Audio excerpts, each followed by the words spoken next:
So let's talk about charts and graphs. So I have my new chart practice spreadsheet you can download. It's just a table of practice, just with everything unhid because you need more space to move, I think, when you're dealing with charts and graphs. And how do we access that? We go to Insert, and you have your charts right here in picture form. But typically, if you wanted to start from scratch, you can click on one of these. Let's say we want a 2D bar chart. It's empty. It doesn't have anything in it. You have to select data from there. In order to do that, you have to right click and go to select data. This is for making a chart cold.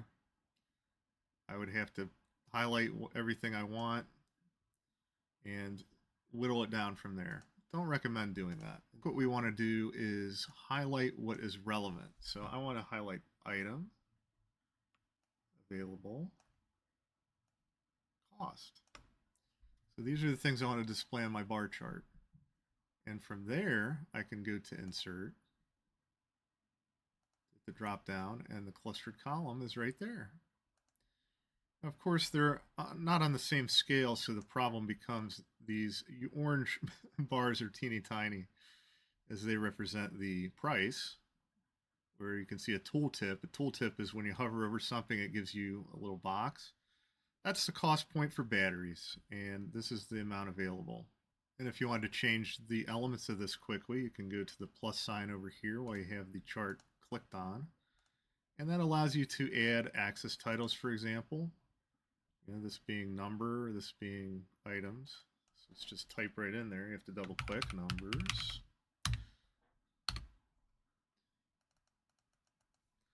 This is items.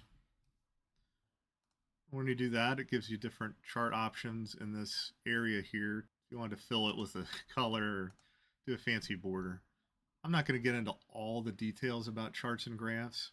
We just want a basic working understanding. If we want to come back with a charts and graphs tutorial that's half an hour long, we can certainly come back and do that. But just for basic working knowledge, I want to cover a couple things.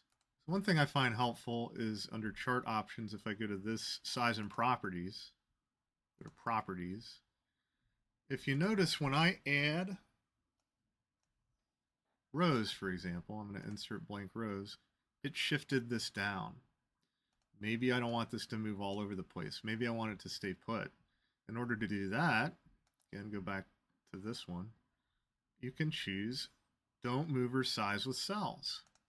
That way, if you're in your chart and you're deleting things, it doesn't move up. I find that to be quite useful. Also notice in addition to the sidebar here, I click out of it.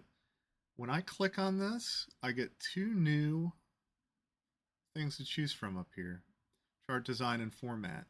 When I click off, watch what happens up here. They vanish.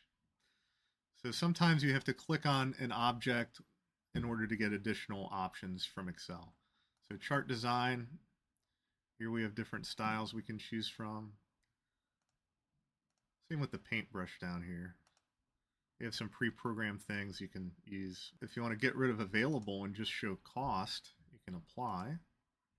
It's hidden that series, so you can click back on it. It's not necessarily deleted. So let's go up to format. You have different options here. Again, not going to get into all that. If I want to choose item and available, I can highlight these items and go over to the available column and then hold down Control. Which allows me to select a separate section. From there, go to Insert, and I'm going to click on a pie chart. I'd like to see what Excel suggests. If I go to Insert, you can actually go to Recommended Charts. And it gives you the option to do a bar graph, pie chart, funnel, or Pareto. So there are different options there. This one looks pretty handy if that's all the data I really need. And then it's pretty user-friendly if I just double-click on the title. Put items available, then click somewhere else. Another neat thing you can do is if you have this clicked on, you can slide this over to anywhere. For example, you could slide it over to cost, and then you have items available cost. I want to add labels though to that. Data labels, there. Just something you can play around with if you pull up the chart practice sheet. Again, we could do a lesson for hours on this. This is just a short crash course.